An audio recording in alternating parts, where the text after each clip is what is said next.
So I was busy writing it down on a card while you were talking. Okay. So some of the best child rearing advice I think I ever got was from a friend that I was working with. And the thing that he told me that helped me get through the 4 children that I've raised was it's all a phase, right? So, right? And your parents, you know, right? So they're sleeping through the night, that's a phase. They're not sleeping through the night, luckily, that's a phase. They're cussing at you, that's a phase. They think you're the greatest thing ever, that's a phase too.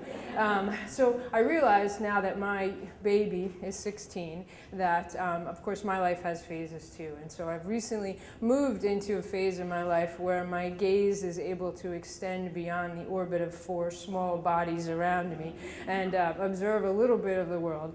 Not as far as the phase my grandfather was in, sitting on his porch watching the world go by all the time, every day. But there are moments now where I get to actually look around me and see what's going on. And I'm sure my pastor wouldn't be glad to hear this, but one of the prime times I think for watching what's going on around you is when my mind wanders at Mass, right? So I'm at church, and there has been, we always seem to sit in the same place at church. Does everybody else do that? Like, we always sit in the same place at church, we always go to the same Mass, and there is a group of 3 people that always sit in front of us, and I'm usually either right behind this woman or a couple over.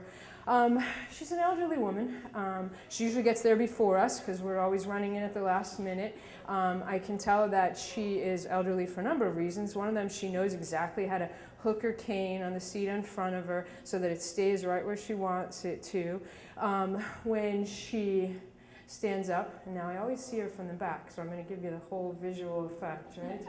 So I always see her from the back. So I can tell that she's pretty old because she has the lordosis, the kyphosis of an older person. She stands remarkably still. Like everybody else in church is kind of, and she stands remarkably still. Her neck is a little bent over. She has big hands, and they're gnarly with arthritis. And I've watched the way, I can just see this hand usually, because that's what she's working the book with. And she reads the readings while they're going on. I assume because she can't hear very well, and she stays remarkably still. So one day, she's sitting remarkably still in her seat, and a family jumps in next to her, and they scoot all the way up next to her, and a little 7-year-old girl ends up sitting right next to her, and I see her kind of, and she looks away.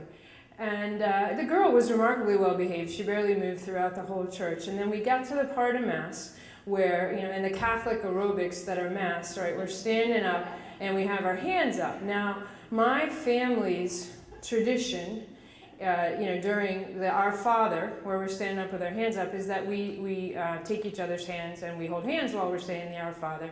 And apparently that was the little girl's habit too, because she grabbed her mom's hand on the right, and then she reached over and grabbed the old lady's hand, and she kind of started, and then I saw her look over, and I could only see her from the back, but she got a little taller, and I could tell even from the back, I don't know if you can tell from the back, that she was smiling, right? And she held the little girl's hand through the whole church, and she stayed more upright through the whole rest of church.